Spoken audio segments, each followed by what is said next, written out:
அல்ஹம்துலில்லாஹ் வஸ்ஸலாத்து வஸ்ஸலாமு அலா ரசூலில்லாஹ் வபஅத். அன்பிற்குரிய சகோதர சகோதரிகளே, அஸ்ஸலாமு அலைக்கும் வரஹ்மத்துல்லாஹி வபரகாத்துஹு. பொருள் உணர்ந்து ஒரு நபிமொழியை மனனமிடுவோம்.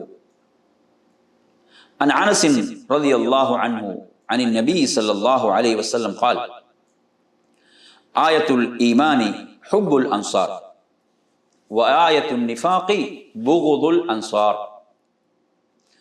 ஈமான் என்னும் இறை நம்பிக்கையின் அடையாளம் அன்சாரிகளை நேசிப்பதாகும். நிஃபாக்கின் நயவஞ்சகத்தின் அடையாளம் அன்சாரிகளை வெறுப்பதாகும் என அல்லாஹ்வின் தூதர் ஸல்லல்லாஹு அலைஹி வஸல்லம் அவர்கள் கூறினார்கள். அறிவிப்பவர் அனஸ் ரலியல்லாஹு அன்ஹு அவர்கள். இந்த செய்தியை பொறுத்தவரை புகாரியில் இடம்பெறக்கூடிய ஒரு செய்தியாக இந்த செய்தி இருக்கிறது.